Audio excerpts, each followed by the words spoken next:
Друзья, всем привет! Сегодня по вашим многочисленным просьбам мы приготовим самый доступный крем для выравнивания тортов. Он готовится всего из двух ингредиентов, которые есть практически в любом супермаркете. В креме не будет сыра, сливок, белого шоколада. Крем готовится очень просто и быстро, не требует каких-то специальных навыков, и с ним справится даже новичок. Работать с этим кремом очень удобно, он дает прочное и стабильное покрытие, имеет низкую влажность и подходит под мастику. Он отлично держит форму и рельеф от насадки и с легкостью окрашивается водорастворимыми красителями. Недостаток крема в том, что он имеет высокую жирность, но с учетом перечисленных преимуществ и его главной цели выравнивания, он точно стоит внимания. Давайте приступим к его приготовлению и проговорим все нюансы. Итак, нам понадобится сливочное масло и сгущенное молоко. Сливочное масло обязательно должно быть качественным, вкусным, жирностью 82,5%, и его нужно нарезать небольшими кубиками. Сгущенное молоко также должно быть хорошего качества и состава. И, пожалуй, самый важный момент в приготовлении этого крема – масло и сгущенка должны быть обязательно примерно одинаковой комнатной температуры. За несколько часов до приготовления крема достаньте продукты из холодильника. Начнем с того, что сливочное масло комнатной температуры нам нужно очень хорошо и тщательно взбить. В процессе взбивания масло станет пышным, его текстура облегчится, оно значительно посветлеет и станет объемнее. Необходимое время для взбивания будет зависеть от мощности вашего миксера. Я своим взбивала около 10 минут. В процессе несколько раз останавливаемся, чтобы перемешать масло и собрать его со стен и дна чаши. И затем продолжаем взбивание. И в результате посмотрите, как должно взбиться масло, насколько оно стало пышнее, насколько оно стало светлее, желтизна практически ушла. На этом этапе масло готово. И теперь нам осталось соединить сливочное масло со сгущенным молоком. Сгущенка должна быть примерно такой же температуры, как и сливочное масло, иначе крем может расслоиться.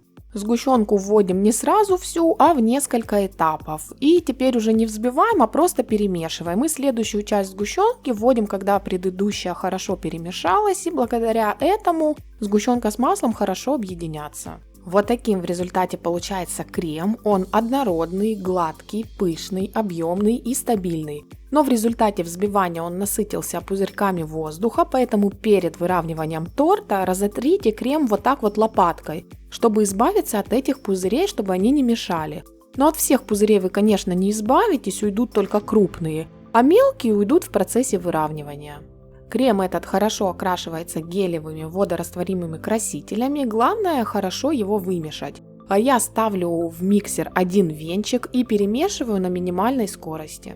И вот так хорошо крем окрашивается. Перекладываем основную часть крема в кондитерский мешок и можно приступать к выравниванию торта. Любой торт перед выравниванием обязательно должен быть очень хорошо охлажден и стабилизирован. Мой торт в холодильнике простоял ночь.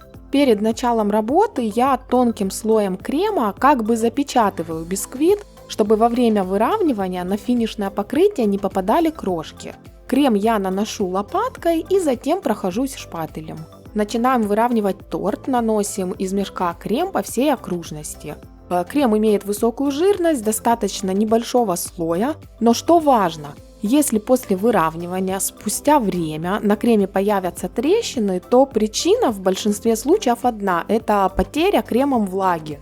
Этот крем сам по себе достаточно не влажный, и если он дополнительно потеряет влагу, то он даст трещины. Как он может потерять влагу? Например, если торт внутри сухой, бисквиты сухие, то они начинают вытягивать в себя влагу из крема. Либо же это могут быть внешние условия, например, торт заветривается в холодильнике и теряет влагу там. Поэтому обязательно храните торт в холодильнике в коробке. Мой торт простоял в холодильнике без коробки 2 суток, и на поверхности не появилось ни одной трещины. Толщина покрытия у меня была около 6 сантиметров. У меня на канале есть уже около 10 рецептов кремов для выравнивания, которые отличаются составом, приготовлением и целями применения. Я подробно рассказываю и показываю технику выравнивания каждым из них. Техника выравнивания этим кремом не отличается от большинства. Этот крем очень удобный в работе, пластичный, держит форму, и с ним можно добиться идеально гладкого выравнивания. Торт этим кремом я выравниваю примерно минут за 10 за один раз. На видео я показываю, как я это делаю. Затем я убираю торт в холодильник буквально минут на 15. Крем начинает схватываться. Затем я достаю торт и по бокам прохожусь горячим сухим шпателем, а по поверхности горячей сухой лопаткой. И это дополнительно сгладит покрытие. В холодильнике этот крем очень хорошо застывает и дает стабильное прочное покрытие, а при комнатной температуре размягчается, но продолжает держать свою форму. И как я уже говорила, этот крем отлично сохраняет рельеф и рисунок от насадок. И в следующем видео я покажу вам, как с помощью этого крема и всего нескольких насадок сделать декор торта в винтажном стиле, который сейчас набирает популярность. Ну а сегодня у меня все. Друзья, оставайтесь со мной на связи. Я благодарю вас всех за внимание и до новых встреч!